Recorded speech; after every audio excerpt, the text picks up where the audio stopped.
Não tem problema, não. Nessa sexta-feira, a gente recebeu uma notícia bem dolorosa na Holiness.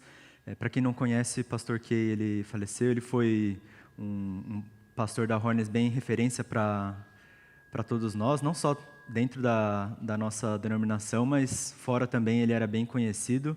Mas para a gente, pessoalmente, é uma coisa bem intensa, porque não só como pastor, quem conhecia ele como cristão sabia da vida que ele tinha para com o Senhor, da consagração dele pessoal, da caminhada que era realmente para a gente uma coisa que era inspiração. E eu tenho em minha memória uma coisa muito interessante que para os jovens, além de ser aquele que fundou a Confederação dos Jovens, o que começou a levar o Ministério dos Jovens na nossa igreja, ele também era que todos os adolescentes e os jovens adultos nas igrejas, na hora da bênção apostólica, a gente dava risada porque ele falava com umas palavras bem de dicionário, assim, e eu acho muito legal porque deixou um legado interessante. Antes de um jovem ver a bênção apostólica do pastor Kay, ninguém prestava atenção, não sabia o que estava sendo falado. Aí, quando você é forçado a olhar no dicionário para entender o que está acontecendo, você presta atenção, você entende o valor das palavras, a bênção que realmente o Senhor está dando naquele momento, e isso eu guardo para mim muito intensamente. É uma alegria ver que a gente consegue lembrar de coisas tão incríveis na vida de uma só pessoa, mas muitos outros irmãos, com vidas exemplares também, a gente tem lembrado também nesse momento, estão junto do Pai agora. Nesse tempo, ele, no caso, faleceu de câncer, mas outros irmãos também das doenças, de outras coisas. São momentos de tristeza, mas também momentos de alegria, porque a gente tem esperança em Jesus Cristo. Mas nem sempre para todo mundo, ou em todos os momentos para a gente é fácil lidar com a morte. E especialmente quando ela começa a ser mais constante, mais frequente no nosso redor, às vezes a gente perde um pouco o momento, perde um pouco o chão de como conseguir passar por essas coisas. E sobre essas angústias que a gente tem é o que a gente vai falar hoje. Estamos começando uma nova série, inclusive. Hoje, em específico, a gente vai falar sobre a morte, sobre a vida, como a gente lida com isso no nosso dia a dia, com a história de Davi. Davi, ele foi uma pessoa que passou, semelhante a gente, o tempo todo com situações de morte, de vida aos seus arredores, além de ter várias guerras dos seus familiares, pessoas morriam, pessoas que eram queridas, e ele era alguém que a gente tem registros nos Salmos e em outros momentos dele chorando essas situações, dele sendo uma pessoa que se apegava muito ao valor da vida. E eu fico pensando, qual que é o segredo de alguém que ele passava por guerras? E quando as pessoas passam por esse tipo de coisa, a gente vê hoje em dia ainda pessoas que voltam de lugares de conflito, com traumas, com às vezes insensibilidade, com coisas complicadas, mas Davi era uma pessoa que se manteve sensível e continuava prezando pela vida, se manteve atento ao que Deus tinha. Qual que é o segredo de ter uma vida assim, de lidar com a morte tão bem, talvez como ele lidou, por mais que ele sofria como a gente sofre também? Hoje a gente vai ver na história dele algumas lições importantes, que a morte ela não tira o valor da vida, mas o amor do Senhor que dá sentido tanto à morte quanto às nossas vidas. A série que a gente está entrando Vamos Falar sobre a Morte, coisa que é tão comum ao nosso redor, mas nem sempre a gente prega, nem sempre a gente se lembra e nem sempre a gente vê que a palavra de Deus não foge, mas confronta, não perde, mas vence. Deus é muito bom e Ele é sensível o suficiente para estar colocando profundamente na sua palavra lições que a gente pode aprender em verdade para os nossos dias. É nisso que a gente vai estar tratando hoje e nas próximas mensagens. O Senhor, nosso Deus, fala sobre esse assunto e no texto de hoje, em 2 Samuel de 12, do 13 ao 24, na NVI, a gente vai estar lendo, então, essa história que Davi passou. Então, Davi disse a Natã: pequei contra o Senhor. E Natã respondeu: o Senhor perdoou o seu pecado, você não morrerá. Entretanto, uma vez que você insultou o Senhor, o menino morrerá, filho que ele tinha tido. Depois que Natã foi para casa, o Senhor fez adoecer o filho que a mulher de Urias dera a Davi, e Davi implorou a Deus em favor da criança. Ele jejuou e, entrando em casa, passou a noite deitado no chão. Os oficiais do palácio tentaram fazê-lo levantar-se do chão, mas ele não quis e se recusou a comer. 7 dias depois, a criança morreu. Os conselheiros de Davi ficaram com medo de dizer-lhe que a criança estava morta e comentaram: enquanto a criança ainda estava viva, falamos com ele, mas ele não quis escutarmos. Como vamos dizer-lhe que a criança morreu? Ele poderá cometer alguma loucura. Davi, percebendo que seus conselheiros cochichavam entre si, compreendeu que a criança estava morta e perguntou: a criança morreu? Sim, morreu, responderam eles. E Davi, levantando-se do chão, lavou-se, perfumou-se, trocou de roupa. Depois entrou no santuário do Senhor e o adorou, e voltando ao palácio pediu que lhe preparassem uma refeição e comeu. Seus conselheiros lhe perguntaram: por que ages assim? Enquanto a criança estava viva, jejuaste e choraste, mas agora que a criança está morta, te levantas e comes?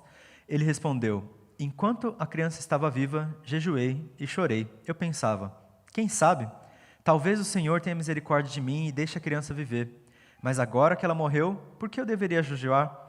Poderia trazê-la de volta à vida? Eu irei até ela, mas ela não voltará a mim. Davi depois consolou sua mulher Batseba e deitou-se com ela. Teve com ela um menino, a quem Davi chamou de Salomão. E o Senhor o amou. Essa história ela começa um pouquinho antes desse trecho que a gente está lendo aqui. Davi, ele cometeu adultério, ele fez algumas coisas bem complicadas nessa história, e essa mulher que está escrita nos primeiros versículos, que era a esposa de Urias, ele se deitou com ela, teve um filho com ela, assassinou Urias, e Deus reprovou completamente isso, mas Davi, ele se arrependeu, ele orou angustiado, porque ele entendeu o pecado que ele cometeu diante do Senhor, e é isso que a gente vê no começo do texto de hoje. Ele reconhecendo seu pecado, se arrependendo, orando, se amargurando por essas coisas e tendo de lidar com uma morte, por mais que merecida, uma morte de alguém que ele amava, um filho dele. E não é fácil lidar com isso, mas olha só o coração que ele estava aqui em Salmo 51, 4, que é uma oração que ele faz para o Senhor. Contra ti, só contra ti pequei, fiz o que tu reprovas, de modo que justa é a tua sentença e tens razão em condenar-me. Davi, ele sabia que era justo o que estava acontecendo, mas isso não fazia o sentimento dele ficar mais fácil, não fazia a situação mudar. O filho dele, Deus ainda tinha condenado e ele ainda ia passar por aquilo. Talvez a gente pense também que nos nossos dias não é justo que tantas pessoas têm que passar por dificuldades, dores, não só as pessoas que adoecem, mas os familiares, os amigos, por uma doença que a gente fez, porque está pegando tanto na gente, não está no nosso controle, mas a gente tem que lidar com a morte da mesma forma. E meditando nesse processo que Davi tem, a gente vai aprender como ele lidava com isso, como ele vivia nesse momento. A primeira coisa que eu posso pegar dessa história, da reação de Davi, como que ele lidou com o veredito de Deus? O que Davi falava, vivia em relação ao que Deus falou?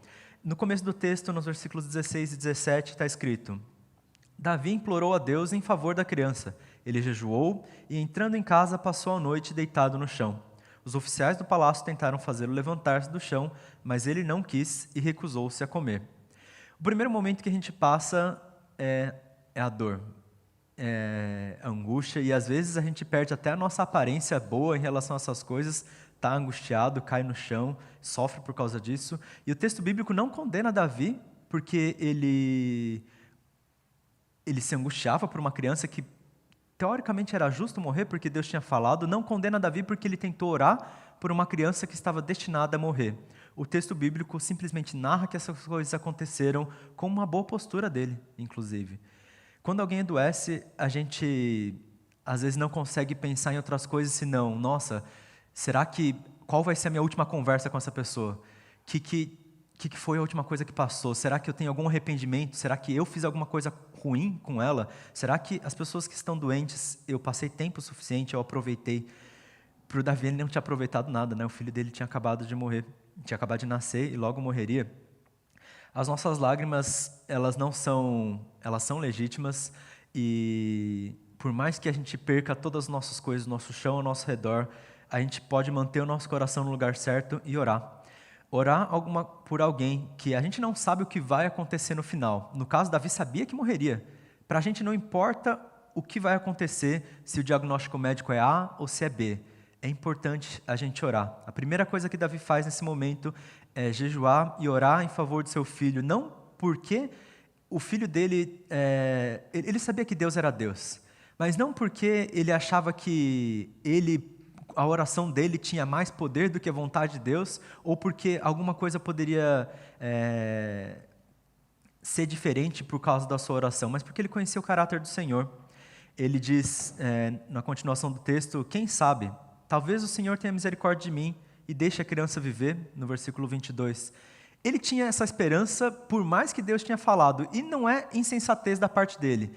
Da nossa parte, às vezes eu fico pensando, será que vale a pena a gente tirar tempo para orar? Não é melhor a gente fazer alguma coisa? Será que não vale a pena eu interceder por pessoas que eu mal conheço? O que será que eu estou fazendo? Será que isso vai mudar mesmo o coração de Deus? Se Ele já determinou tudo o que está acontecendo ao meu redor, vale a pena orar? Não porque Deus determinou A ou B, ou porque a medicina diz A ou B. Vale a pena orar porque a gente tem amor por aquele quem a gente ora. E esse amor que a gente tem por essa pessoa é o que nos move para orar, e o caráter de Deus é aquele que se faz confiável para receber essa oração. Olha só como Davi sentia o Senhor. Em Salmo 34, 6 e 17, ele fala o seguinte: clamei ao Senhor em meu desespero e Ele me ouviu. Livrou-me de todas as minhas angústias. O Senhor está perto dos que têm o coração quebrantado e resgata os que têm o espírito oprimido. Em vários salmos, em vários momentos, Davi era perseguido, Davi era quase morto, Davi passava por perrengues terríveis, mas ele confiava em Deus e nenhuma vez Deus deixou ele na mão. Ele conhecia tão bem esse Deus que ele sabia que valia a pena orar, valia a pena interceder, derramar o seu coração, independente da situação. A vida, ela tem um prazo de validade. Em algum momento todo mundo vai passar, não seja pela doença, por idade talvez, por acidentes, mas mesmo a vida tendo um prazo de validade, ela não perde o seu valor. Ainda vale a pena a gente orar pelas pessoas, a gente não pode deixar de exercer o nosso ser cristão e ainda mais o nosso ser emocional, de ter um sentimento em relação a alguém e por esse sentimento nos movermos em oração, porque o Senhor é Deus que é bondoso, que nos protege, que nos segura, que tem um caráter que vale a pena a gente seguir. A segunda coisa que Davi faz diante da morte é se fazer apresentável. Algo que para o pessoal foi muito chocante, para às vezes a gente também é. Está escrito no versículo 20, Davi levantou-se do chão, lavou-se, perfumou-se e trocou de roupa. Depois entrou no santuário do Senhor e o adorou. E voltando ao seu palácio, pediu-lhe que lhe preparasse uma refeição e comeu. Assim que o filho dele tinha passado, Davi encerrou aparentemente o luto, pelo menos a aparência do luto ele quebrou, ele se fez apresentável diante do Senhor. A primeira coisa que ele faz, inclusive, antes de tomar a refeição dele, é ir ao santuário e adorar a Deus, porque o mesmo Deus que ele conhecia, que valia a pena orar, era o Deus que ele conhecia, que valia a pena adorar. Não é como se Davi tivesse sangue frio, não é como se ele não sentisse o que estava passando, ou talvez o processo de luto dele ainda estivesse acontecendo. A gente tem tempo para lidar com as nossas dores, mas ao mesmo tempo que a gente lida com o que a gente está lidando, porque o Deus que está nos consolando está por perto, a gente também o adora e se faz apresentável diante dele. É o que a gente pode aprender com Davi nesse momento. A oração que ele tinha diante de Deus não só era para interceder pelo seu filho ou para pedir perdão dos seus pecados tão terríveis que ele tinha cometido, mas transformou ele mesmo. Olha só o que a gente vê nessa oração que ele fez diante do Senhor, Salmo 51, 10. Cria em mim coração puro, ó Deus, e renova dentro de mim um espírito estável. Ele pede para o Senhor purificar, porque ele estava cheio de pecado, mas ainda assim o espírito dele, que estava desordenado, que estava desorientado, que estava abalado, é renovado e é tornado estável pelo Senhor. Quando a gente ora por alguém, por mais que seja por intercessão, por mais que seja derramando o nosso coração diante de Deus, o Senhor, nosso Deus, também trabalha em nós. E por causa disso, porque a gente passa um processo diferente de alguém que não tem a esperança da fé e a esperança da vida eterna em Cristo Jesus, a gente pode ter o nosso espírito renovado. O processo de lidar com a morte não é alguma coisa apenas dolorida, mas é alguma coisa que a gente pode se fazer apresentável, não só de aparência externa, mas com o espírito renovado, com o espírito tranquilizado pelo nosso Senhor. A gente pode ser reorientado, renovado no nosso espírito. A morte do filho de Davi não fez a vida dele mesmo perder sentido também. Assim como a vida do filho dele teve valor enquanto ele estava tentando orar, a vida de Davi não perdeu sentido. Porque ele pecou, não significa que ele foi invalidado como rei. Porque ele teve um relacionamento ruim e a paternidade dele foi completamente reprovada, não significa que ele não poderia continuar vivendo como pai. A gente vê no final desse texto. A vida dele tinha pleno sentido porque Deus era Deus. E Deus que o fazia Deus merecia ser adorado nesse momento. Quando a gente entende o que a nossa vida significa, a gente entende quem é o Deus que traz o significado para a nossa vida, a gente vai diante dele, se purifica e ora e o adora também. Ele se faz apresentável diante do Senhor, que recuperou as suas forças. E para a gente, olha só, a nossa esperança é ainda maior. Em Romanos a gente lê o seguinte: ora, se morremos com Cristo, cremos também que com Ele viveremos, pois sabemos que, tendo ressuscitado dos mortos, Cristo não pôde morrer outra vez. A morte não tem mais domínio sobre Ele. Assim como a morte não tem mais domínio sobre Jesus, que morreu uma vez, ressuscitou eternamente, não pode mais morrer, a morte sobre nós não tem mais domínio. Não tem mais domínio não significa que não nos afeta, mas não determina a nossa vida. A morte nos afeta, nos faz sofrer, mas o que determina a nossa vida é a adoração ao Senhor que ressuscitou. Glória a Deus. A terceira coisa é a coisa mais, para a gente, começa a se tornar mais natural, mais real. Davi, ele consola, recebe consolo também, e ele vê finalmente o amor do Senhor. É aqui que a gente entende qual que é o processo de lidar com a morte e com a vida, como um cristão deveria lidar. Está escrito nos versículos 23 e 24, mas agora que ela morreu, a criança, por que eu deveria jejuar? Poderia eu trazê-la de volta à vida? Eu irei até ela, mas ela não voltará a mim. Davi consolou sua mulher, Batseba, deitou-se com ela, teve um menino a quem Davi deu o nome de Salomão. O Senhor o amou. Enquanto o primeiro filho de Davi era fruto do pecado, o segundo foi fruto do amor de Deus.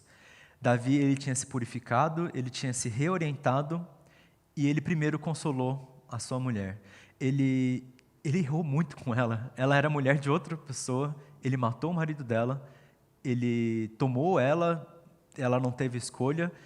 O filho dela ainda morreu por culpa dele, e ela estava num estado provavelmente ainda mais sofrido do que ele, mas ele foi consolar ela. Ele se reorientou, foi tomar agora uma atitude decente e tomou em consideração ela. E é interessante porque para a gente talvez um filho não substitua outro, mas ainda assim a esperança que você tem vale para os dois, inclusive para o que partiu e para o que ficou, de uma forma nova. Eu não sei como é ser mãe e eu não sei como seria substituir, mas pela descrição da minha mãe, que também perdeu um filho, o segundo filho dela, a segunda gravidez, ele nasceu, acho que ficou poucos dias e morreu. E depois disso veio minha irmã e eu não sinto muita coisa, porque é um irmão que eu nunca conheci, morreu antes de eu nascer, que inclusive minha vida dependeu da morte dele, porque os meus pais planejavam ter 2 filhos, e depois dele teriam parado. Eu só nasci porque ele faleceu naquele momento. Mas minha mãe diz, por mais que foi dolorido, hoje eu tenho esperança porque nasceram outros filhos. A gente não substitui, não é uma balança, mas é uma esperança de vida que dá significado. Ela não perdeu um e ganhou 2. Ela ficou com todos, porque ele está entregue ao Senhor. E, para mim, isso é uma descrição, mas eu acredito na minha mãe. E se ela pode louvar o Senhor da mesma forma como Davi, e ela pode ser consolada pelo Senhor através de nova vida, através de significado diferente, através do amor de Deus, eu também posso sentir desse amor do Senhor. A nossa angústia pode vir de arrependimento, como Davi. Talvez eu e você tenhamos errado em muitas coisas com muitas pessoas que não necessariamente a gente vai ver antes que partam. Talvez gente que estamos distante por causa da pandemia não reencontraremos. Isso nos traz muito arrependimento, mas como Davi, que errou muito, a gente pode ser purificado, a gente pode ser reorientado por Deus. E se você talvez seja como Batseba, que está sofrendo tragédias, que talvez por outras pessoas sofra injustiças, que está vendo tudo acontecer de ruim ao seu redor, se você está passando por isso como Batseba, você também pode receber do Senhor consolação, Senhor, você pode receber restauração, e disso vê nova esperança. E olha só, a esperança que Davi tinha em relação à criança, que está escrito que ele irá até ela e ela não voltará a ele. Ele sabia que depois que a criança partiu, ele não iria ter ela de volta, mas em algum momento ele iria ir até a criança. Davi não conhecia Jesus Cristo e ele não sabia do ministério tão incrível que viria depois, mas ele sabia que no Senhor existia vida muito mais do que a vida que ele vivia. Em algum momento ele reencontraria com sua criança, e para a gente isso, a gente entende como salvação em Cristo Jesus. Mais uma vez a gente vê Paulo falando em 1 Coríntios, se a nossa esperança em Cristo vale apenas para essa vida, somos mais dignos de pena do que qualquer outro, do que todo mundo. Mas, pelo contrário, a esperança que a gente tem em Cristo não vale apenas para essa vida, mas para a vida que é eterna em Cristo Jesus. A gente pode perder pessoas, mas a gente vai reencontrar se a gente tiver a esperança em Cristo. Assim como pessoas que são próximas, pessoas que são ícones nas nossas vidas, a gente vai reencontrar, e nisso mantém o valor da vida dessas pessoas que não viveram em vão e das nossas vidas que não podemos parar de viver. Porque é só pelo amor de Deus que a gente entende o que a nossa vida é. Nossa vida não é definida por perdas, não é definida por morte. Nossa vida tem valor porque Deus oferece dele o seu amor. Assim como o pastor Kay, que faleceu e inspirou muitas pessoas, outros também viveram assim. E olha só que interessante, no começo da igreja, Tertuliano disse o seguinte sobre os mártires: o sangue dos mártires é a semente da igreja, é aquele que nutre os novos cristãos. E eu acho que às vezes a gente perde o significado, porque a partida de pessoas pode ser inspiradora. A gente lembra histórias, e a gente só lembra histórias às vezes quando partem pessoas. A gente tem que aproveitar a oportunidade, ainda enquanto vivos, mas também quando morrem, para a gente poder pregar o evangelho, para a gente poder contar sobre o testemunho de vida que as pessoas tiveram. Não adianta a gente perder em vão e simplesmente pensar, passou, e o que passou, passou. Como Davi tinha esperança na sua criança, que algum dia ele iria encontrar, a gente tem que ter esperança nas pessoas que foram, porque elas apontam também para Jesus, porque elas são testemunhos da vida de Cristo, se elas tiveram fé no Senhor. Por isso também, então, vem o nosso incentivo de, enquanto há tempo, pregamos a palavra do Senhor. Porque se alguém encontra com Deus, declara a sua fé, a gente pode ter esperança de mais uma vez ver eles. O que significa a morte e a vida para cada um de nós? Como que cada um tem lidado? Eu, cada dia, tenho percebido mais que, para não sofrer, eu às vezes deixo meu coração insensível para essas coisas. Isso porque eu pouco lidei com isso, não são pessoas tão próximas de mim que passaram, e ainda assim eu percebi que eu estou me fazendo um pouco duro para não sofrer. Será que você se faz duro como eu? Será que você sofre sem entender a esperança, sem entender a direção, o sentido da vida? Será que você não entende que o valor de alguém que passa não é negativo, mas positivo? O valor da sua vida que ficou não é inválido, mas válido? Uma coisa que eu me questionei muito com o falecimento do pastor Kay é que ele foi tanta gente fala tanta coisa que ele fez, ele teve um ministério tão relevante, ele era um dos pastores mais sêniores da nossa denominação, e eu de todos, em idade, sou o mais novo. Fico pensando, que valor tenho eu? Talvez faria mais sentido eu ter passado do que ele, porque ele faria mais coisas muito maiores do que eu. E eu comecei a questionar muito a minha vida, porque a morte para mim não fazia sentido. Mas quando a gente vê a luz da palavra de Deus, a morte tem valor. A minha vida não perde a direção porque eu não tenho feito coisas relevantes. Pelo contrário, eu posso me fazer apresentável diante de Deus também. Eu posso me purificar desses pensamentos que estão me distanciando da palavra do Senhor, que pode ser bênção também através de uma vida que eu acho que é inútil, a minha própria. A gente tem que entender e trazer significado a qualquer vida e a qualquer evento de morte, porque o Senhor nosso Deus é bom.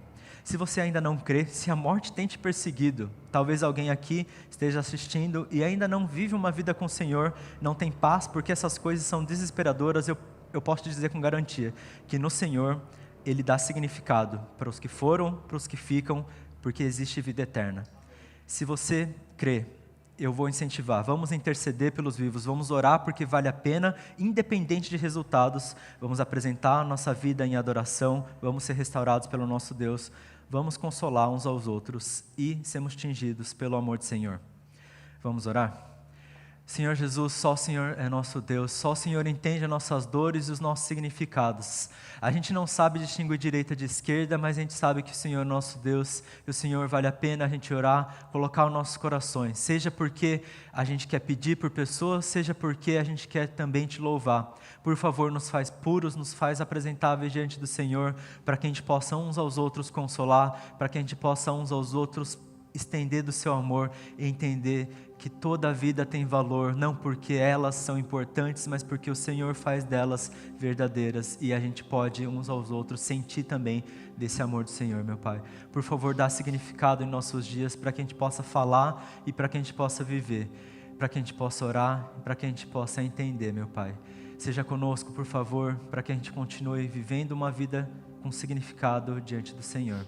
Glória seja ao teu nome. Amém.